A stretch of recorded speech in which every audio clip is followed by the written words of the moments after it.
ওরে আমার আল্লাহ, যেদিন আমার মিরাজের রাত্রে জান্নাতের মধ্যে ঢুকাইছিল, এই কাপড়গুলো আমি জান্নাতের মধ্যে দেখে আসছি গো মা, এইটা হলো সেই জান্নাতি পোশাক। জোরে জোরে বলো মারহাবা। ফাতেমা কয় বাবা জান, আমি রাত্রে আল্লাহর কাছে চেয়েছিলাম, আল্লাহ দিছে। ফাতেমা কাপড় পরে, একদম কাপড় পরে বান্ধবীর বিয়ে চলে গেছে। সব বান্ধবীরা ফাতেমার দিকে তাকায় আছে, ইহুদিরা, সব ইহুদির মেয়েরা। যে ব্যক্তি ভাত জোটে না, যার খানা জোটে না, 3 দিন 4 দিন না খেয়ে থাকে, এত দামি কাপড় কোথায় পেল? বান্ধবীরা ছুটে আসছে ফাতেমার কাছে। ফাতেমা, আমরা জানি তুমি গরিব, তুমি গুচ্ছ গ্রামের মানুষ, ঠিক কিনা?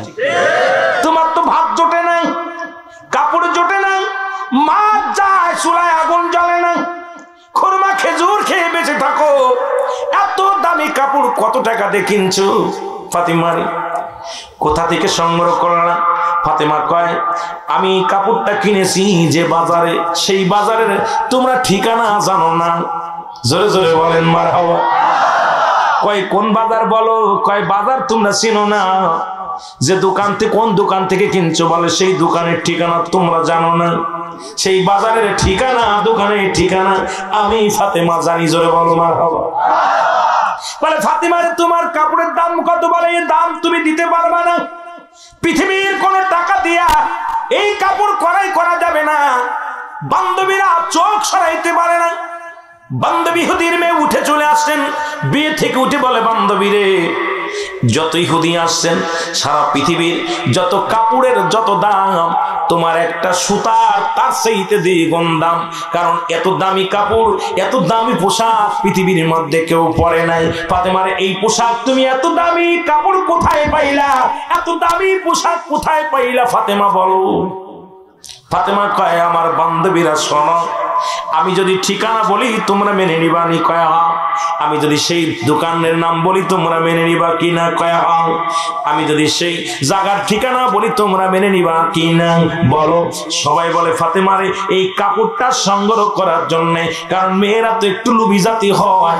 সব মেয়েরা কয় ফাতেমারে এই কাপড়টার জন্য আমরা সব কিছু ছাড়তে পারি, কোটি কোটি টাকা আছে, বাড়ি আছে, গাড়ি আছে, ঠিকানা বলো, কোন বাজারে পাওয়া যাবে, কোন ঠিকানায় গেলে পাওয়া যাবে, কোন দোকানে পাওয়া যাবে?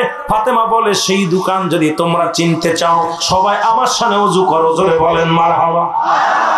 এই বান্ধবীরা তোমরা ওযু করো, তোমাদের সেই দোকানে নিয়ে যাব, সেই দোকানের ঠিকানা বলবো, সেই বাজারের ঠিকানা বলবো, ওযু করো।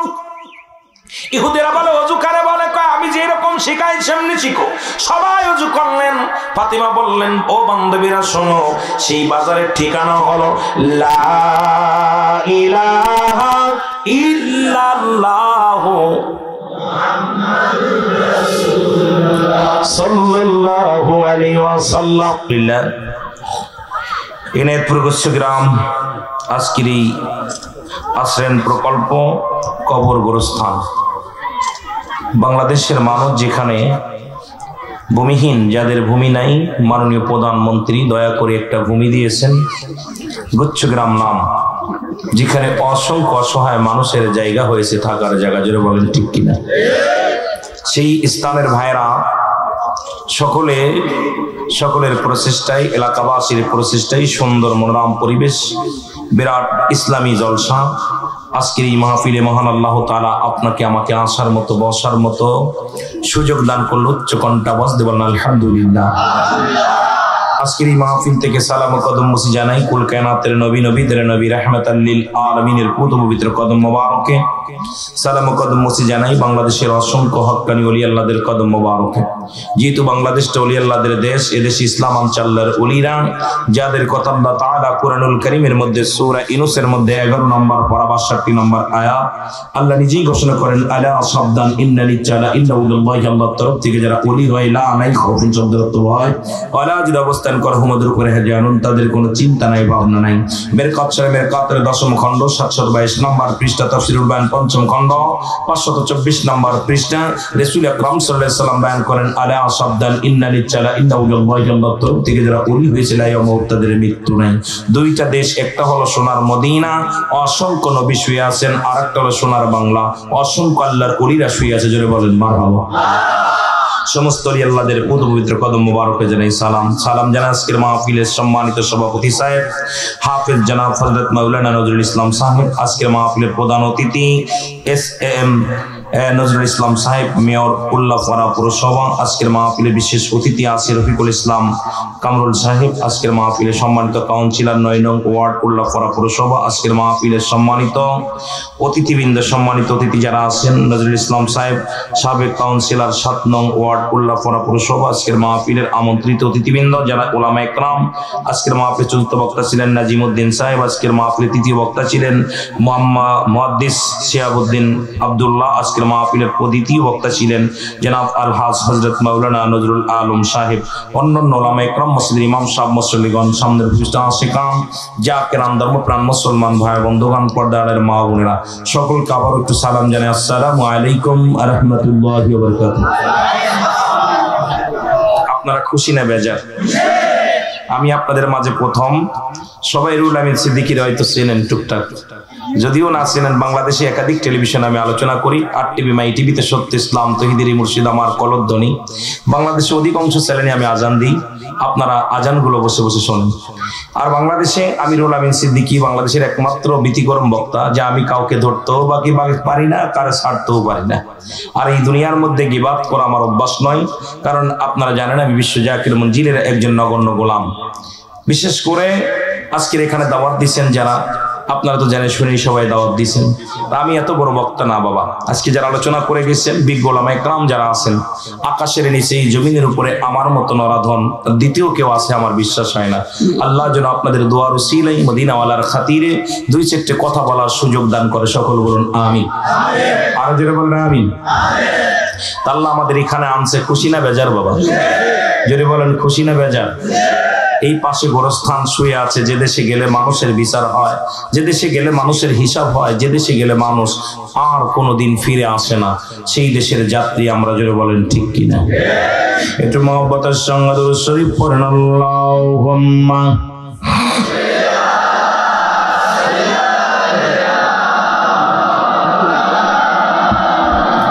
ওয়ালা আলি সাইয়্যিদিনা।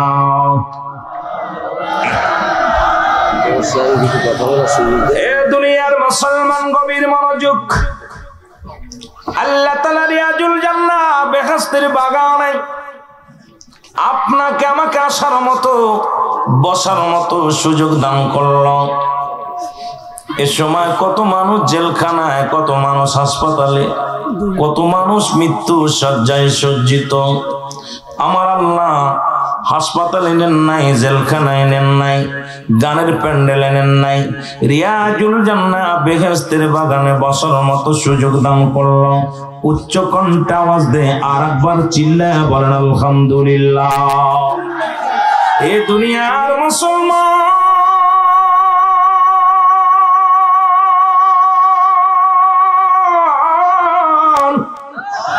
বান্দা যখন রিয়াজুল জান্নাহ বেহেশতের বাগানের দিকে রওনা হয়ে গেছে, প্রতিটা কদমে কদমে আমার আল্লাহ ওই বান্দার জিন্দেগির সগীরা গুনাহগুলো মাফ করে দিছে।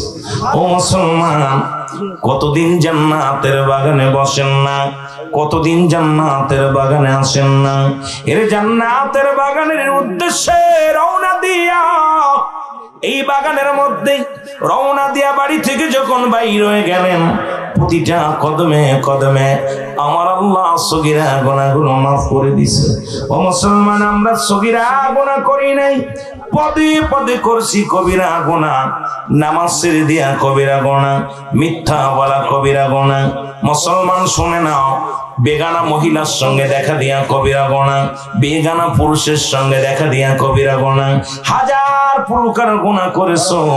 আল্লামা কুতুবী রাহমাতুল্লাহ বয়ান করেন, দুনিয়ার মানুষ শুনে নাও, এত গুনাহ করার পর যদি কোনো বান্দা রিয়াজুল জান্নাহ বেহেশতের বাগান গো, ওই বাগানে বসিয়া কবরের ভয়ে, জাহান্নামের ভয়ে আল্লাহর প্রেম অন্তরে ধারণ করে যে বান্দা খাস তওবা করে, আমার আল্লাহ তাআলা দরিয়া দরিয়া গুনাহগুলো মাফ করে দেয়। জোরে জোরে চিল্লা বলা যাবে না আল্লাহু আকবার।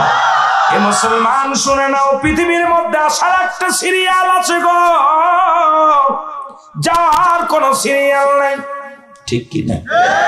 কিয়ামত পর্যন্ত কোন নবী আসবে না, কিয়ামত পর্যন্ত তওবার দরজা খোলা থাকবে। বাবারে, রাত শেষ করে রাত দিন শুরু শেষ করেছেন, মৃত্যুবরণ করেন নাই, রাত শুরু করে দিয়েছেন, মৃত্যুবরণ করেন নাই, হঠাৎ মরণ আসতে পারে। এই জন্য কিয়ামত পর্যন্ত যেহেতু তওবার দরজা খোলা, নামাপিলের শুরুতেই আমরা তওবা করে নিয়ে আস্তাগফিরুল্লাহ রব্বি বিন কুল্লি যামবি আতুবু ইলাইহি লা ইলাহা ইল্লাল্লাহু মুহাম্মাদুর রাসূলুল্লাহ। একটু চোখের পানি ছেড়ে আল্লাহর দরবারে প্রার্থনা করেন, আমি পাপী গুনাহগার মওলা তোমার দয়া চাই, বলেন আমি পাপী অপরাধী মওলা তোমার দয়া, এর তুমি যদি না করো দয়া,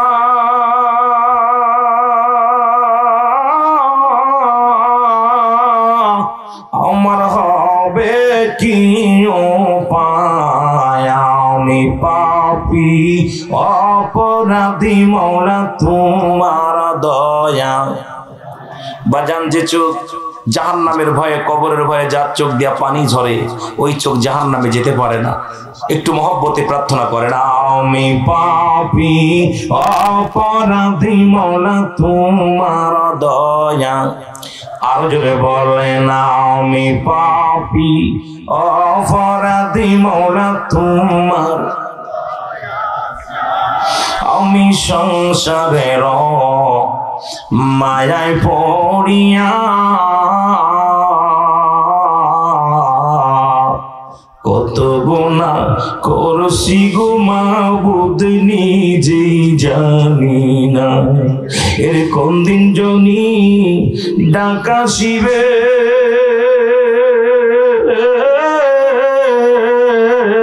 আমার কোন দিন জনি ডাকা শিবে, যাব সবই ছাড়িয়া, আমি পাপী অপরাধী মওলা তোমার দয়া। সুতরাং ভাইয়েরা, তওবা করেছেন, তওবাকারীকে আল্লাহ ভালোবাসে। মেয়র সাহেব আসছেন, দুই চারটা কথা বলবো, যেহেতু আমি মাহফিলের ভিতরে ডিস্টার্ব হলে আমারও নিজে মাহফিলের ফায়েজ কেটে যায়, কারণ আমি কথা বলতে পারি না, আর আমি বিজ্ঞ আলেম না। আগেই বলেছি আপনারা বড় বড় আলেম আছে এলাকায়, আমি এত বড় জ্ঞানী না। কোরআন হাদিস ডিগ্রি নিছি অনেকগুলো, আমি ডিগ্রিকে মূল্যায়ন করি না, আপনাদের দোয়াটাকে মূল্যায়ন করি। কারণ আপনাদের দোয়া থাকলে আল্লাহ পাক যদি গোলামের মুখ দিয়ে কিছু কথা বলার সুযোগ দেয় তাহলে বলতে পারি, নয়তো বলতে পারিনি। যেহেতু মেয়র সাহেব ব্যস্ত মানুষ, উনিও আমার অনেক কাজ ফেলেছে, আপনাদের মাঝে এসেছেন, উনি দুই চারটে কথা বলবে, যদি বাকি আল্লাহ সুযোগ দেয় কথা বলবো। লিখলেন, দুনিয়ার মানুষ শোনো, মানুষ যখন সাধারণ মৃত্যুবরণ করে, খানা খাইতে যে মারা যায়, ঘুমের ঘরে মারা যায়, মুসলমান নামাজগত অবস্থায় মারা যায়, এদের মৃত্যুটা এত সহজ হয়। ওই সহজ মৃত্যুটা হলো 70টা তাজা উটের গায়ের চামড়া জবাই না করিয়া উল্টো দিকে টান দিয়ে লবণের মরিচ লাগা দিলে যতটুকু যন্ত্রণা হয়, এর চাইতে 70 গুণ যন্ত্রণা হলে একটা সাধারণ মৃত্যু। সবচেয়ে সাধারণ মৃত্যু যদি এর চাইতে কঠিন হয়, এরা মুসলমান মৃত্যুর সময় যারা পায়খানা করে দেয়, মৃত্যুর সময় যারা প্রস্রাব করে দেয়, মৃত্যুর সময় যাদের চোখ দুটি বড় বড় হয়ে যায়, মৃত্যুর সময় যাদের জিহ্বাটা বাইরে হয়ে যায়, তাদের মৃত্যুটা কত কঠিন হয়, জোরে জোরে বলো ঠিক কিনা। এই আমি চলে যাব, আমায় তোমরা ভুইলা যাইও না, আমি চলে যাব। সাউন্ড আর একটু বাড়াও, টোনটা বাড়াও। আমার মরণ আসিবে কখন কেউ তো জানে না, আমার মরণ আসিবে কখন কেউ জানি। জানলে দেখা যায় বাজারে গেছে লাশ হয়ে ফিরছে, বিদেশে গেছে কফিন হইয়া, লাশের কফিন হইয়া ফিরছে। আমার বাবারা, মাঠে গেছে ঘাস কাটতে, ঘাসের বোঝা নিয়ে মাথায় নিয়ে মরে গেছে। মসজিদে নামাজগত অবস্থায় মারা গেছে, ঘুমের ঘরে মারা গেছে। এখান থেকে উঠে বাড়ি যেতে পারবো কেউ বলতে পারি না, জোরে বলেন ঠিক কিনা। আমার মরণ নসিবে কখন কেউ তো জানি না, আমার মরণ নসিবে কখন। এই আমি চলে যাব, আমায় তোমরা ভুইলা যাইও না, আমি চলে যাব, আমার মরণ আসিবে কখন কেউ তো জানি না, আমার মরণ আসিবে কখন। টাকা পয়সা দালান কোটা যাহা করেছি, সব কিছু ফেলাইয়া দি একাই চলেছি রে, আমি সব কিছু ফেলাইয়া দি একাই চলেছি। আমি যাবার কালে ভেবে দেখি আমার কেহ নাই, আমি যাবার কালে ভেবে দেখি আমার কেহ নাই, আমার মরণ আসিবে কখন কেউ তো জানি না, ডানে বামে মাটি আমার, আরো জোরে বলেন ডানে বামে মাটি আমার। এ দুনিয়ার মুসলমান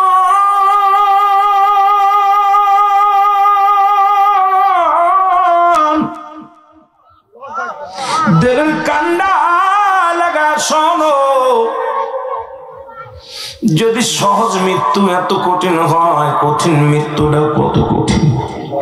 তুমি কার জন্য ঘুষ খাও, কার জন্য সুদ খাও, কার জন্য জিনা করো, ব্যভিচার করো, কার জন্য সুদের মধ্যে ঘুষের মধ্যে। ও দরদি বন্ধু শুনে নাও, এই পৃথিবীর সম্পদ তুমি করলাম, এই সম্পদ খাবে লোকে। আর দুনিয়ায় যত সম্পদ তুমি রেখে গেলা খাবে লোকে, আর তোমার দেহ খাবে পোকে, জোরে বলেন ঠিক কিনা। এই দুনিয়াতে যত পাপ করলাম, এই পাপের ভাগ মেয়ে নিবে না, এই পাপের ভাগ ছেলে নিবে না, এই পাপের ভাগ পরিবার পরিজনেরা নিবে না, কিন্তু সম্পদের ভাগ কিন্তু অবশ্যই নিবে। মেয়ে বলবে আমারটা কই, ছেলে বলবে আমারটা কই, ভাই বলবে আমারটা কই, প্রতিবেশী বলবে আমারটা কই। কিন্তু দুনিয়ার মধ্যে তুমি যে অন্যায় করে অন্যায়ের বোঝা বানাইলা ভারী,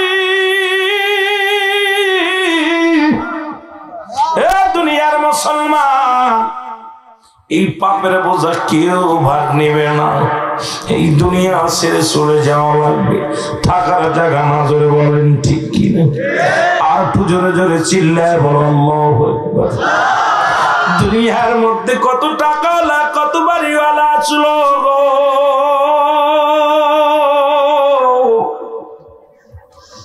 কেউ দুনিয়ার মধ্যে নাই, আমরাও থাকবো না। এই দুনিয়ার মায়া ছেড়ে চলে যাব, দুনিয়ার মায়া ছেড়ে যেতে হবে রে বাবা। শুনে নেন কেন দুনিয়ার পিছে পড়ে গেলেন। একজন নবী, আল্লাহ নবী হযরত ইদ্রিস আলাইহিস সালাম, উনি জান্নাতের মধ্যে আছে। আল্লাহ ডাকতে বলে, আল্লাহ বান্দা ডাকতে বলে, বন্ধু তুমি জান্নাতের মধ্যে কত আরামে এসে আসো।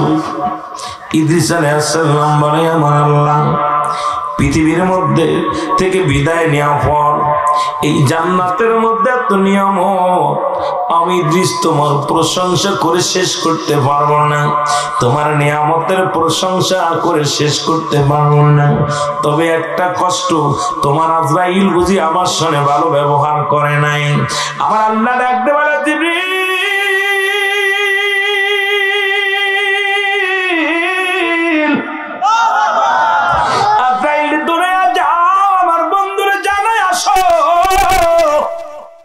তার মৃত্যুটা কেমনে হয়েছে। আদর আলাইহিস সালাম চলে আসলেন হযরত ইদ্রিস আলাইহিস সালামের কাছে, ডাকতে বলে, সালাম বিনিময় করে বলে, হুজুর আমি আপনার কাছে আসি, কি জানতে চান? বলে আজরাইল রে, আগে বলো আমার রূহটা তুমি কেমনে বাইর করেছিলে? আজরাইল বলে হুজুর, আমি সকলের রূহ বাইর করার জন্য জমিনের মধ্যে আসি না। একমাত্র জান্নাতি মানুষ, একমাত্র আল্লাহর মাহবুব বান্দা, ইমানদার বান্দাদেরকে জানটা কবজ করার জন্য এই জমিনের মধ্যে আমি আজরাইল আগমন করি। আরে আমি এত বড় দানব গো, অল পৃথিবীর পানি যদি আমার মাথায় ঢেলে দেওয়া হয়, একটু পানি জমিনের মধ্যে গড়ায় পড়বে না। আমার পা থাকে জমিনের মধ্যে, মাথা থেকে আসমানের মধ্যে, পৃথিবীর মধ্যে। যখন খারাপ আত্মাগুলো বাইর করার জন্য আমি ছুটে যাই, হুকুম পাই, উপর থেকে এমন একটা চিৎকার মারি, সঙ্গে সঙ্গে আটটা ছিদ্রা দিয়ে রূহটা বাইরের জন্য পাগল হয়ে যায়। কলিজাটার সঙ্গে সঙ্গে ফেটে যায়।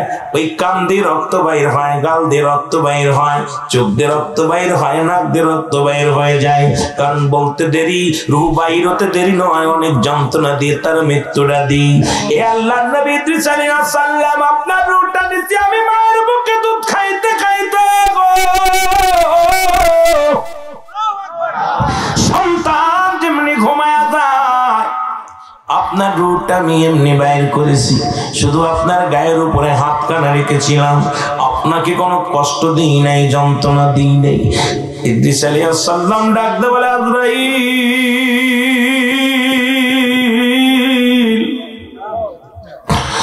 এই সহজ মৃত্যু যদি হয় এত কঠিন গো, কঠিন মৃত্যুটা কত কঠিন রে আজরাইল। যাদের জান নেওয়ার সময়, যাদের রূহ বাইরের সময় জিহ্বা বাইর হয়ে যায়। ইমাম সাহেব হুজুর কত মানুষের দাফন করাইল, কাফন করাইল, কত মানুষের লাশ গোসল করাইলা। লাশ গোসল করাইতে যায় দেখো মুর্দার পায়খানা করে দিছে, প্রসাব করে দিছে, জিহ্বাটা বাইরে গেছে। আল্লাহ,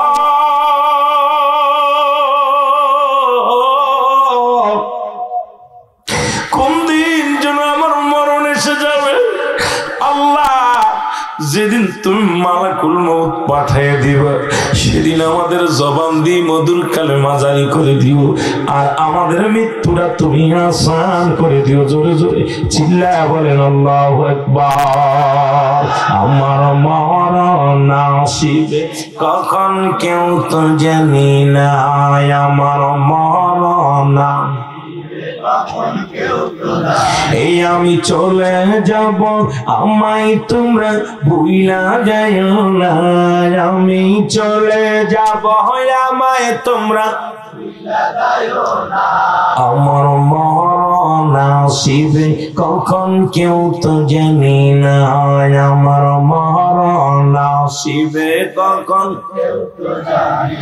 টাকা পয়সা দালান কোটা জাগা করেছি, সব কিছু ফেলাইয়া আজি একাই চলেছি রে। আমি সব কিছু ফেলাইয়া আজি একাই চলেছি। আমি যাবার কালে ভেবে দেখি আমার কেহ নাই, আমি যাবার কালে ভেবে আমার মরণ আসিবে কখন।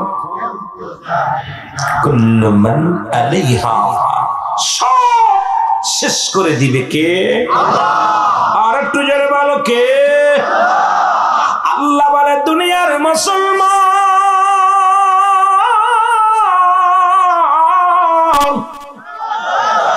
এই জমিনের মধ্যে যা কিছু আছে সব কিছু আমি চূর্ণ বিচ্ছিন্ন করে দিব। মস্তান, পৃথিবীর মধ্যে বাড়াবাড়ি করো, কত মস্তানি করো, বাবার ক্ষমতার দাপট পাইয়া নেতা হইয়া জনবলে গাল ফুলাইয়া সুদের টাকা ঘুষের টাকা খাইয়া দুনিয়ার মধ্যে কতই না বাহাদুরি করো। আল্লাহ বলে বান্দারে, এই জমিনটা আমি রাখবো না। এই জমিনের মধ্যে যত মাটি আছে মাটিগুলো আমি পুরায়া তামা বানায়া দিব। কি বানায়া দিব? জোরে বলো, কি বানায়া দিবেন? আল্লাহ কয় জমিনের মাটিগুলো পুরা তামা বানায়া দিব।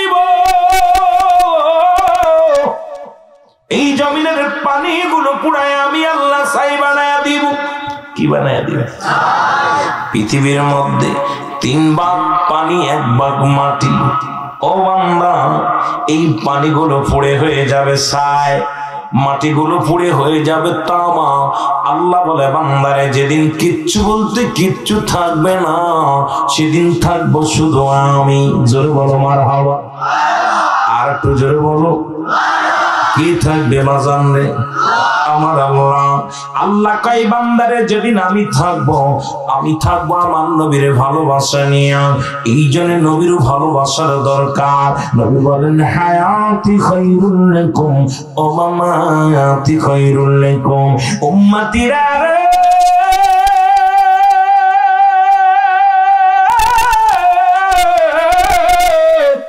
আমি নবী দুনিয়ার মধ্যে আসলাম আমার উম্মতের কল্যাণের জন্য। জোরে বলো মারহাবা। আবার আমি নবী দুনিয়া থেকে বিদায় হয়ে গেলাম, এটা আমার উম্মতের কল্যাণের জন্য। উম্মতিরা গো, শরিয়াত তরিকত হাকিকত মারিফাত, আগুন পানি মাটি বাতাস, ইসলামী মানে হিসাব কালেমা নামাজ রোজা হজ যাকাত, এই বিধানগুলো কেন মানবা না? কেন মন গড়া চলবা? আর আল্লাহর কেন গোলামি করবা না?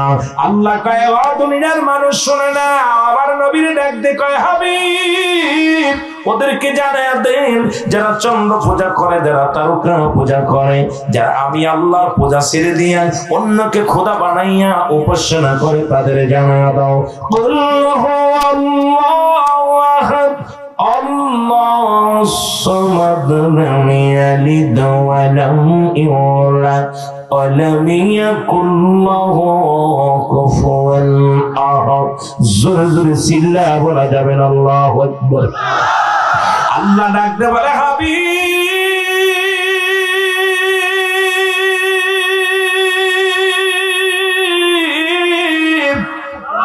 ওদেরকে জানাতেন যারা চন্দ্র পূজা করে, যারা তারকা পূজা করে, যারা দুনিয়ার মধ্যে মূর্তি পূজা করেন, তাদেরকে আপনি জানাতেন আমি আল্লাহ এক পূজা করবা আমার। কার? জোরে বলো কার? একমাত্র পূজা করবেন কার? আল্লাহর। আল্লাহ কয় বান্দারে একমাত্র পূজা করবি তোরা আমার, আমি আল্লাহ এক। আমার কোনো দ্বিতীয় নাই, আমার কোনো ছেলে নাই মেয়ে নাই। একমাত্র সিজদা করবো কার? গোলামি করবো কার? আল্লাহ কয় দুনিয়ার মধ্যে আমি কাউরে জন্ম দেই নাই, কারো থেকে জন্ম নিই নাই গো। আর আসমান জমিনের ভিতরে আমার সমতুল্য, আমার সমকক্ষ কেউ নাই, কেউ নাই। একমাত্র আমি রব, আমি স্রষ্টা, তোরা সৃষ্টি। জোরে জোরে চিল্লা বলা যাবে না মারহাবা।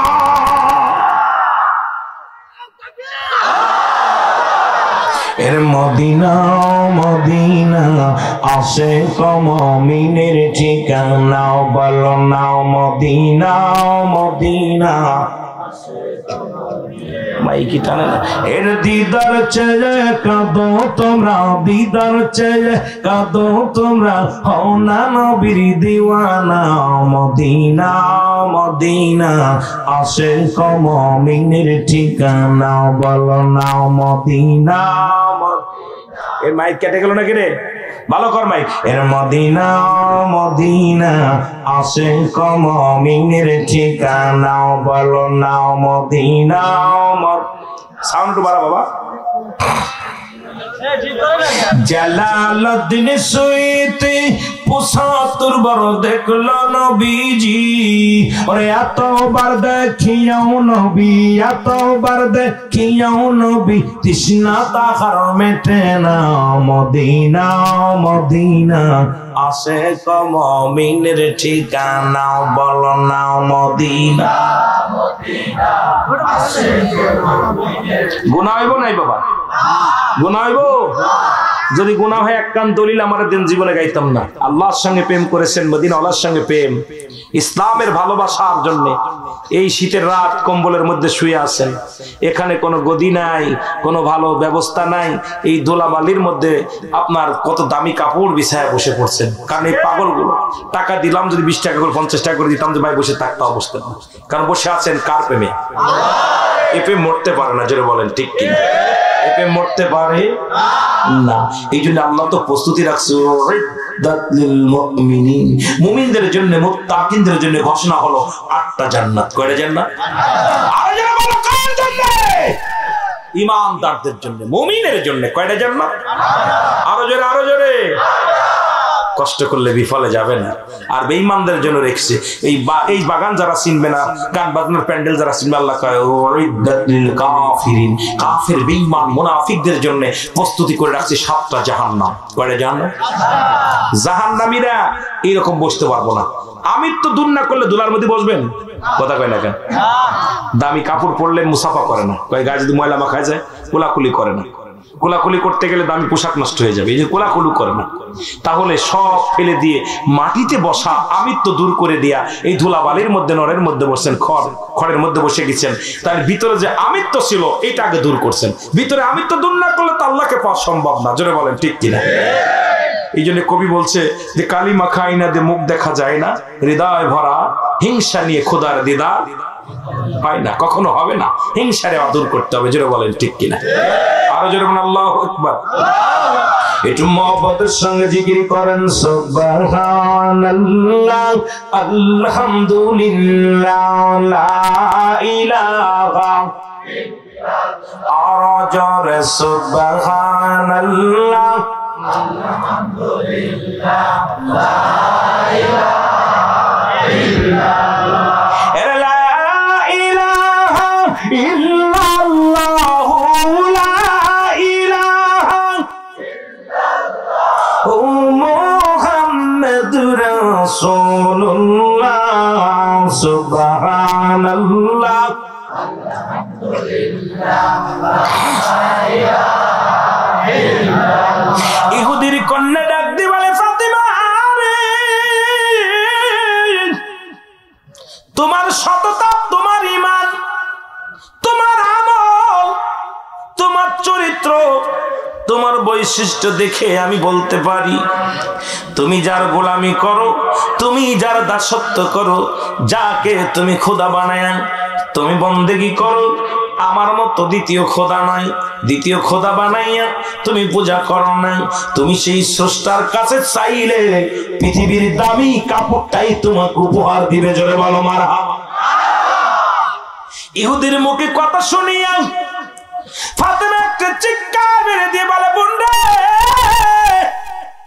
তোমার সততা, তোমার ঈমান দেখে আমি মুগ্ধ হয়ে গেছি। বান্ধবীরে, আমিও কথা দিলাম পৃথিবীর সর্বশ্রেষ্ঠ দামি কাপড় পরে আমি তোমার বিয়ের অনুষ্ঠানে যাব। জোরে বলো মারহাবা। রাজি হয়ে গেছি। বীর পয়গম বাঁচতেছে। ফাতেমা তাহাজ্জুদের নামাজ পড়ে রাত্রে যাই নামাজে বসে দুটি হাত উঠায় টাস করে আল্লাহর দরবারে হাত উঠায় দিছে। জোরে বলেন মারহাবা। আরো জোরে বলেন না। আমাদের দেশে কিছু মৌলবীর আবার হাত উঠানোর পক্ষে না, আছে না? আরে মৌলবী সাহেব, মাসে বেতন নাও, 10,000 টাকা বেতন নাও, হাত দে নাও, সে ভিক্ষের টাকা নাও, বাড়ি বাড়ি গ্রামে গ্রামে মাদ্রাসা মসজিদের দোহাই দিয়া এতিমখানা লিল্লা বোর্ডিং কইয়া ভিক্ষে করো, চামড়া ঘাড়ে করে, বস্তা ঘাড়ে করে ভিক্ষে চাও।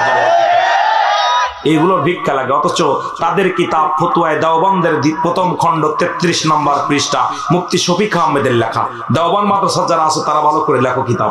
এর মধ্যে বয়ান করে 2-5 ওয়াক্ত নামাজ পড়ে সর্বহালাতে জিয়ারত করে সর্বহালাতে আল্লাহর দরবারে দুটি হাত উঠায় দোয়া করা উত্তম সুন্নাত। জোরে বলে সুবহানাল্লাহ। মুস্তাহাব হিসেবে ঘোষণা করছে। আমাদের দেশে মৌলবীরা এগিয়ে এমন শয়তান দেওয়ার দরকার, কথা বোঝেননি? ওই দেখবেন সারাদিন করে রাস্তার কোলে তাস খেলে, এরা মুনাজাত ধরে উঠতন রুইতন টিক্কা, কেউ কেউ দেখতে না মুনাজাত। জোরে বলেন ঠিক কিনা? আপনাদের এলাকায় মুনাজাত হয় না? কথা কন।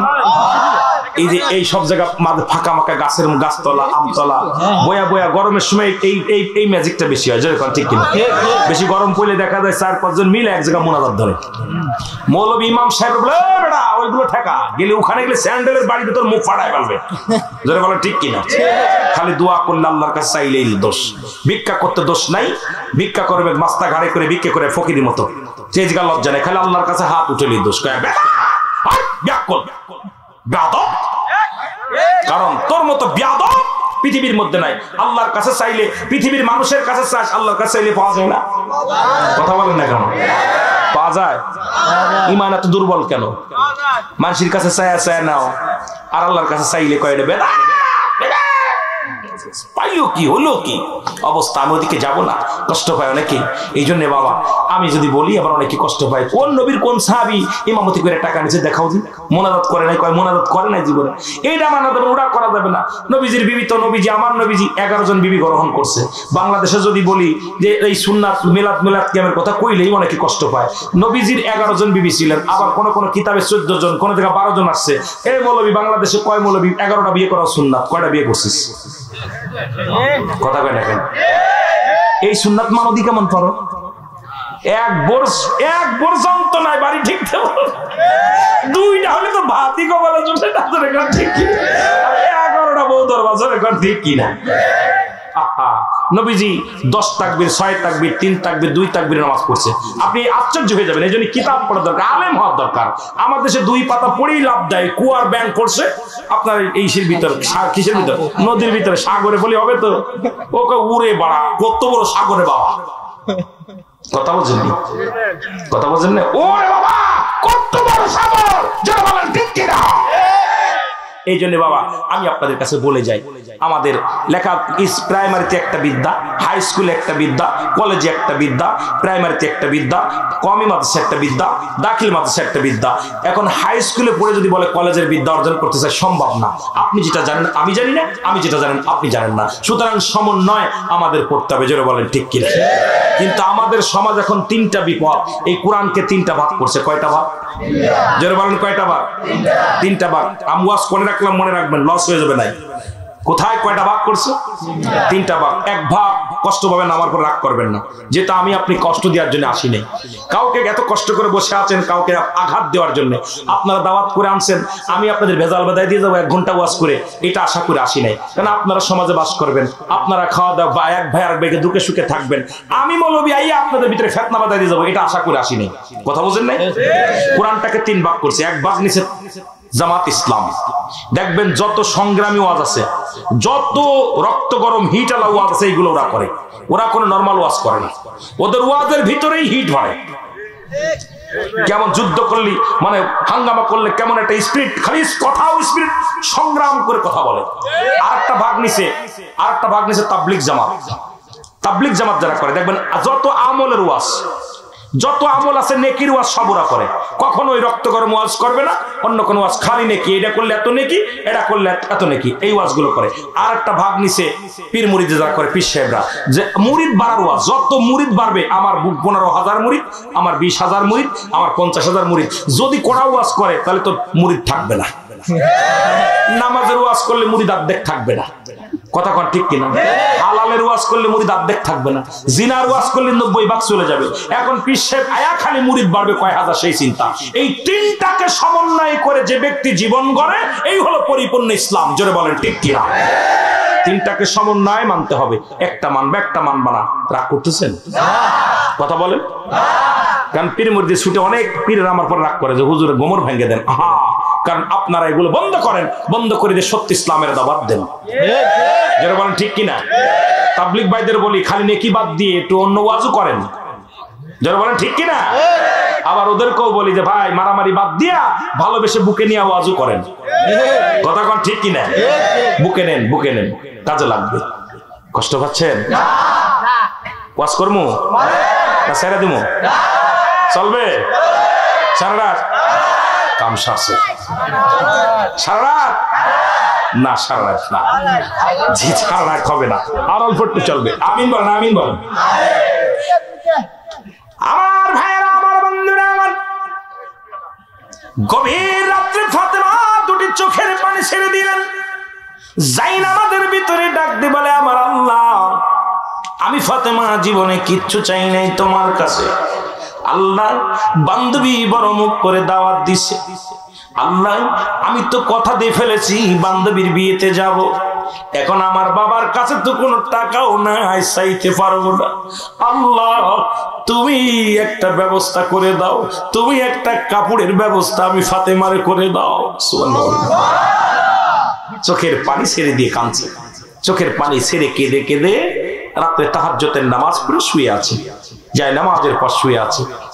ফজরে আজান পড়েছে, সালাতু খায়রুম মিনান নাওম। ফাতেমা ঘুম থেকে লাফ দিয়ে উঠছে। আরে কেমন মেয়ে গো! আর আমাদের মেয়েরা সারা রাত প্রেম করে মোবাইলে। হ্যালো, হ্যাঁ কেমন আছে? ফজর আজান দিলি কয় মা, কয় সকিনা ওঠ, কয়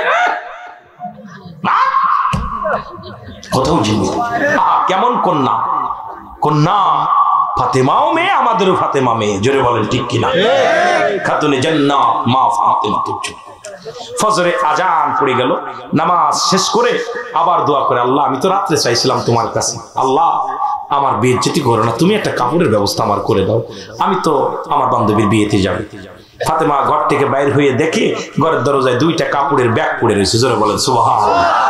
দুইটা কাপড়ের ব্যাগ, এরকম দুইটা ব্যাগ পড়ে। ফাতেমা কাপড় দেখা হাতে উঠায় দৌড়ায়। আমি তো কাপড় তো কোনো কে কিনলো, আমি তো আব্বারও বলি নাই, আমি তো কোনো দর্জির কাছেও বলি নাই, কোনো কে দিল কাপড়টা, দিল কি? দৌড়াই গেছে আব্বার কাছে কাপড় দুইটা। আব্বা জান, ও আব্বা জান। নবীজি বলে কি হয়েছে ফাতেমা? আব্বা জান এই ঘরের দরজায় কাপড় কে আনছে? দুইটা জামা, এই দুইটা জামার প্যাকেট কে আনছে? জোরে বলেন না মারহাবা। আরো জোরে বলেন না। আমার নবী কয় ফাতেমা তুমি কারোর বলছিলা? কয় না। কয় তোমার বান্ধবীর বিয়েতে যাবা, তোমার বান্ধবীর বাবা হয়তো কিনে দিয়ে যেতে পারে, তুমি লজ্জা পাবা বইলা তোমার বান্ধবী রেখে যেতে পারে। নবীজি দেখেন না কত মহব্বত আমার মারে বলতেছে, আম্মা জানকে বলতেছে ফাতেমারে হয়তো তোমার বান্ধবীর বাবা কিনে হয়তো ঘরের কাছে রেখে দিতে পারে। আব্বা জান আমার নবীজি কাপড়ের দিক তাকায়, কয় না রে ফাতেমা আমার কাছে দাও দি। কাপড়টা নিয়ে নবীজি যখন প্যাকেটটা খুলছে দেখে জান্নাতি ঘ্রাণ বাইর হয়েছে। জোরে বলে সুবহানাল্লাহ। আরো জোরে বলেন, আরো জোরে বলেন। খাতুনে জান্নাত মা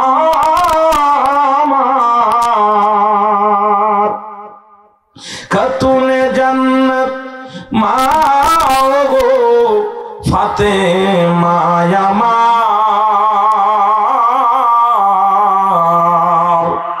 এ বিশ্ব তো রাইতে পাঠান রব্বানায় বলেন, এ জগৎ রাইতে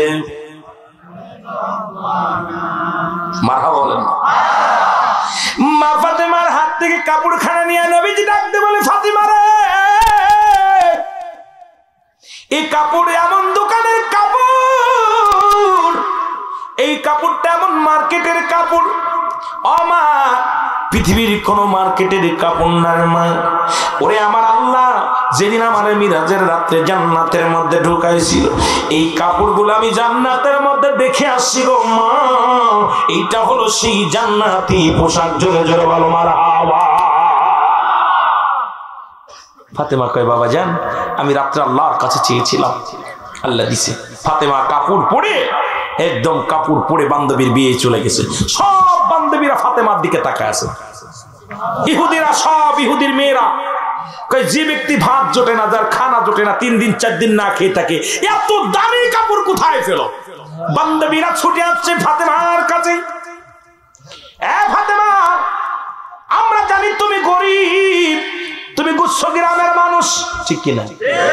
তোমার তো ভাত জোটে নাই, কাপড় জোটে নাই, মাছ যায় চুলায় আগুন জ্বলে না, খুরমা খেজুর খেয়ে বেঁচে থাকো, এত দামি কাপড় কত টাকা দিয়ে কিনছো? ফাতেমা কোথা থেকে সংগ্রহ করলা?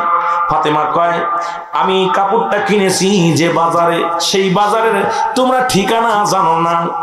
জোরে জোরে বলেন মারহাবা। কয় কোন বাজার বলো?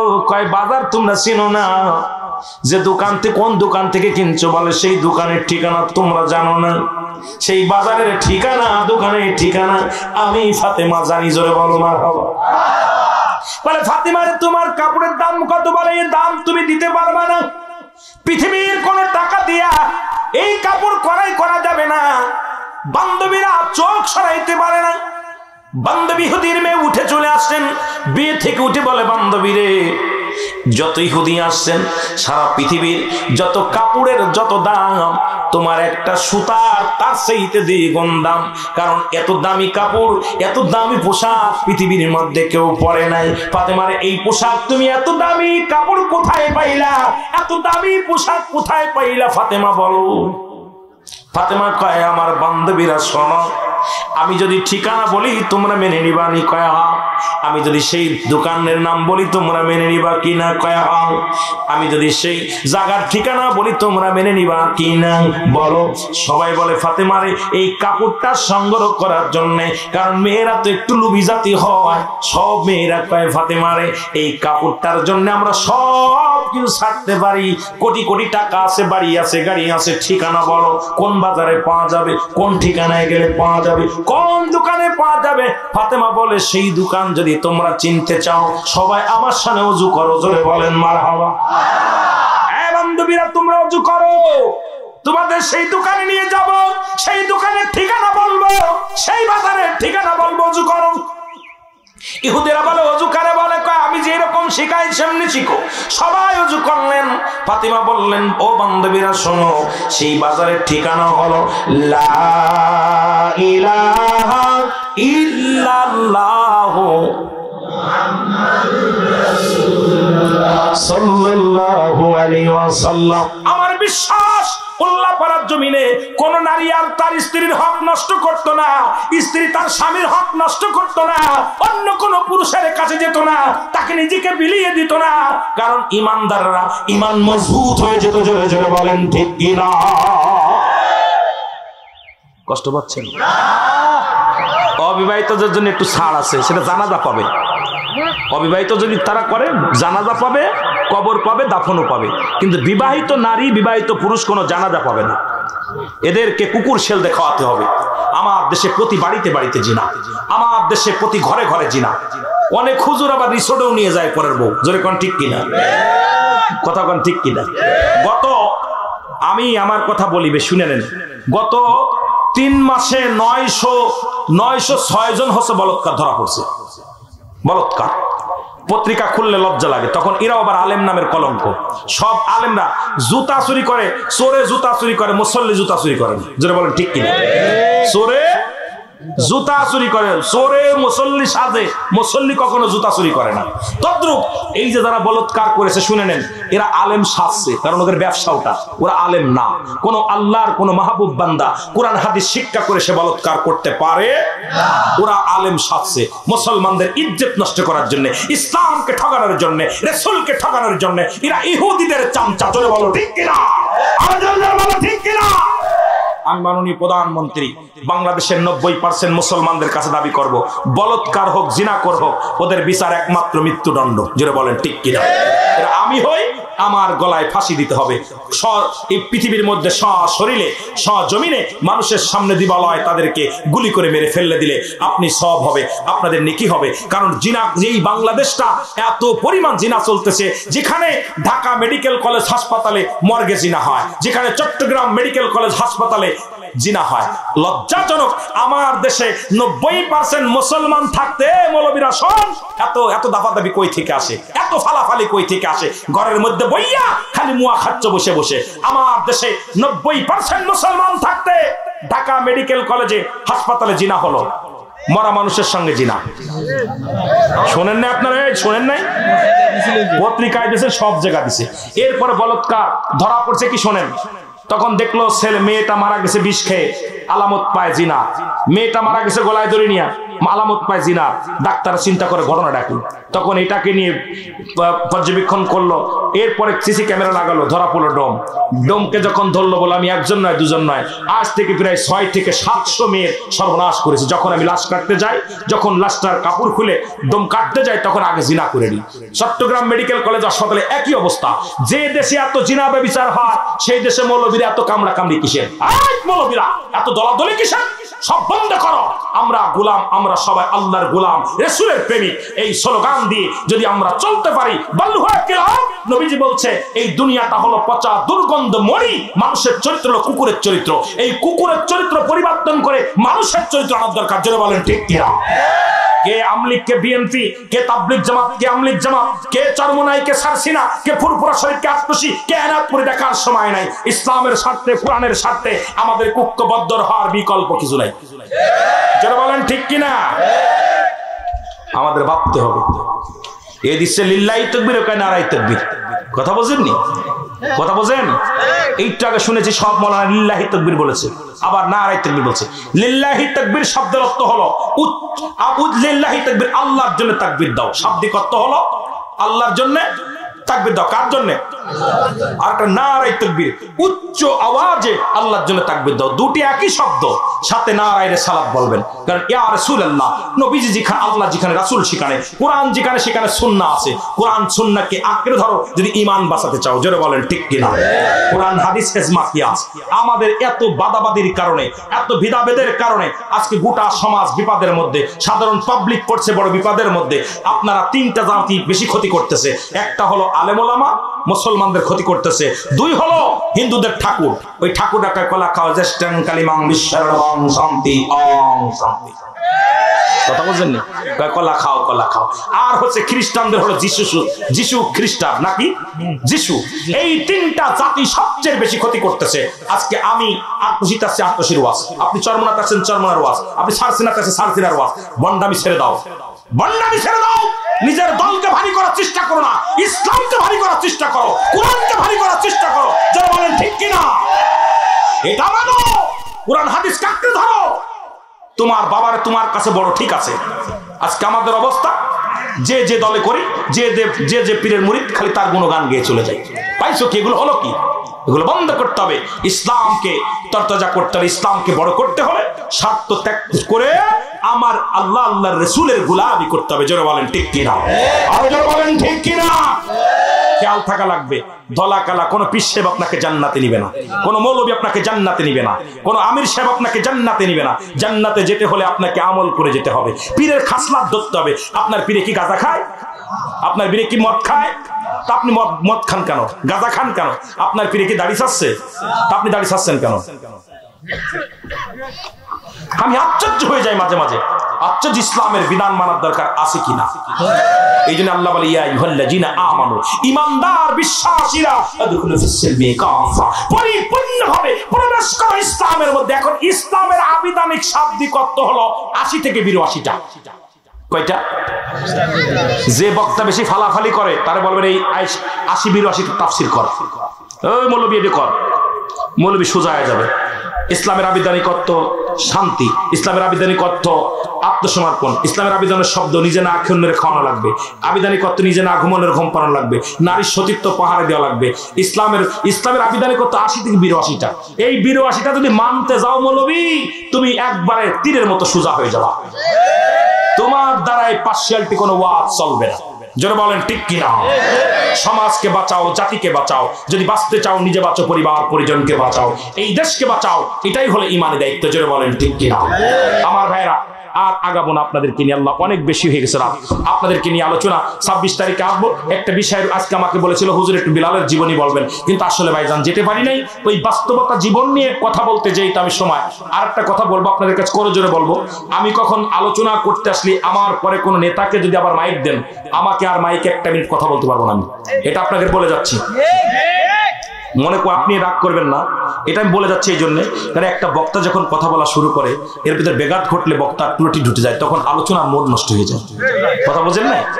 সেও নেতা, আমি তাকে বলবো না, সে বলছে না, ধৈর্যের ত্রুটি ঘটে যায়। বাবা, আপনারা যারা নেতা আছেন আগে আসবেন, হয় পরে কথা বলবেন না আগে কথা বলবেন।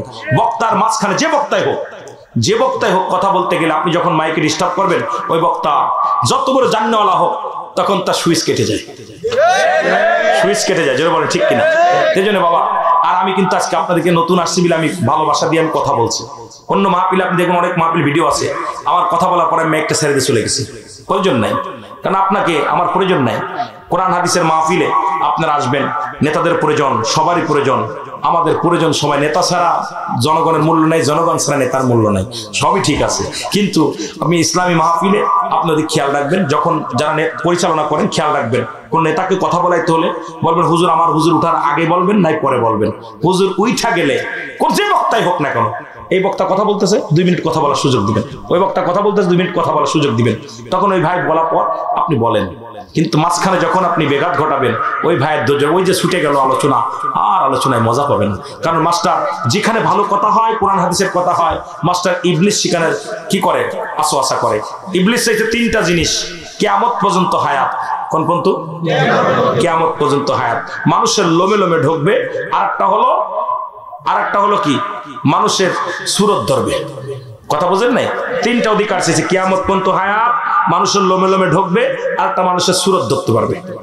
দেখবেন যখনই কোরআন হাদিসের কথা বলে, যখন আপনি বলবেন কালেমা পড়তেছেন, দোয়া দুরূদ পড়তেছেন, দুরূদ পড়তেছেন, তাসবিহ করতেছেন, এর মধ্যে আপনার ছেলে সাজবে, ওই ছেলের মধ্যে শয়তান আসওয়াসা করে, আব্বা খেয়ে যাও, ওই যে ডাক দেশে মনে করবেন আপনাকে বেঘাত ঘটে, সঙ্গে সঙ্গে সঙ্গে আস্তাগফিরুল্লাহ রাব্বি মিন কুল্লি যামবি ওয়া আতুবু ইলাইহি আউযু বিল্লাহি মিনাশ শাইতানির রাজিম পড়ে আবার শুরু করবেন।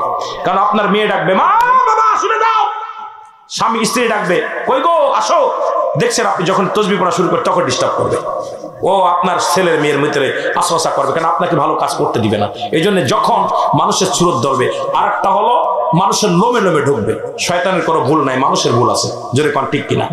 ওর দায়িত্ব আমাদের পিছে লাগা লাগবে, ওর দায়িত্ব হলো পিছে লাগা। এখন এই জন্য কিয়ামত পর্যন্ত হায়াত, কিয়ামতের আগে মৃত্যুবরণ করবে না। এই জন্য ভালো কাজ করতে গেলে যখন ডিস্টার্ব হয়, যখন দেখবেন নামাজের দিক ডিস্টার্ব হবে, ওযু করতে গেলে ডিস্টার্ব হবে, তখন আপনারা বেশি বেশি লা হাওলা ওয়ালা কুওয়াতা ইল্লা বিল্লাহ একটু জোরে জোরে বেশি বেশি করে পড়ে নেবেন। আল্লাহ আমাদের সুযোগ দিক, জোরে বলুন আমিন।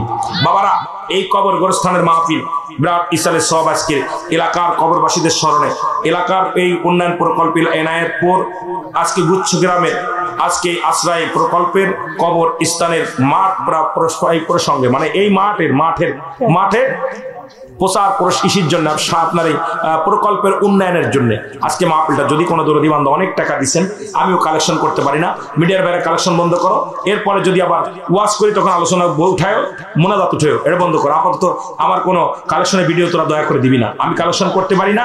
মানুষ আমার একটা দেখে আরেকজন কোনো হুজুর তো কালেকশন করছে, আমাকে একটা উদ্দেন করে আরেক বিপদে পড়বো।